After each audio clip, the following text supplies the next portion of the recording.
সরকারি ছুটির দিনেও বৃষ্টির কারণে তীব্র ভোগান্তিতে রাজধানীবাসী। সকাল থেকে বৃষ্টির পরিমাণ কম থাকলেও পানি জমে জলাবদ্ধতা দেখা দিয়েছে বিভিন্ন এলাকায়। সিটি কর্পোরেশন পানি নিষ্কাশনে কাজ অব্যাহত রাখলেও ভোগান্তি না কমায় ক্ষোভ ঝাড়ছেন সাধারণ মানুষ। সবচেয়ে বেশি বিপাকে বাইক চালকরা। ঢাকার আবহাওয়া অফিস জানিয়েছে আগামী সোমবার পর্যন্ত বৃষ্টি থাকতে পারে। ফারহানা জামানের প্রতিবেদন। গভীর নিম্নচাপের কারণে সকাল থেকেই রাজধানী সহ সারা দেশে অবিরাম বৃষ্টি হচ্ছে। বৃষ্টির কারণে রাজধানীর বেশ কিছু সড়কে সৃষ্টি হয়েছে যানজট। কোথাও কোথাও পানি জমে দেখা দিয়েছে জলাবদ্ধতা। দিনভর বৃষ্টিতে ভোগান্তিতে পড়ছেন রাজধানীবাসী। সবচেয়ে বেশি বিপাকে পড়েছেন রিকশা চালক ও অস্থায়ী দোকানে চায়ের ব্যবসায়ী সহ নিম্ন আয়ের মানুষ।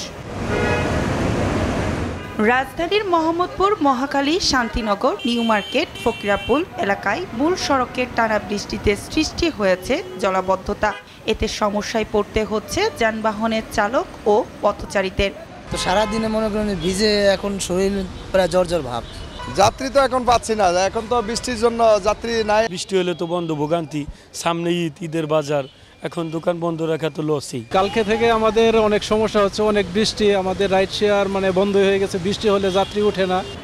ভোগান্তিতে পড়া রাজধানীবাসীর অভিযোগ, শুরু থেকে এখন পর্যন্ত ঢাকার অন্যতম সমস্যা জলাবদ্ধতা। বৃষ্টি হলেই ড্রেন উপচে সড়কে পানি জমে, কিন্তু স্থায়ী সমাধান হচ্ছে না বছরের পর বছর ধরে। স্থল নিম্নচাপ বর্তমানে আমাদের টাঙ্গাইল এবং পার্শ্ববর্তী এলাকায় অবস্থান করছে। ধীরে ধীরে সেটা উত্তর পূর্ব দিক বা উত্তর দিকে অগ্রসর হয়ে আরও দুর্বল হয়ে লঘুচাপে পরিণত হতে পারে, সেটা আজকে দিনের মধ্যে। এবং কালকে বা আজকে যে বৃষ্টিপাতটা আমরা দেখছি, গতকালকে, আজকে এবং কালকে একই ধারা দেখতে পারি, কিন্তু বৃষ্টির পরিমাণটা কমে আসতে পারে।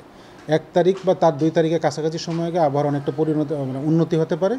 এদিকে আবহাওয়া অফিস জানিয়েছে আগামী সোমবার পর্যন্ত বৃষ্টি অব্যাহত থাকবে, তবে মঙ্গলবার সূর্যের দেখা পেতে পারে রাজধানীবাসী। ফারহানা জামান, এসটিভি, ঢাকা।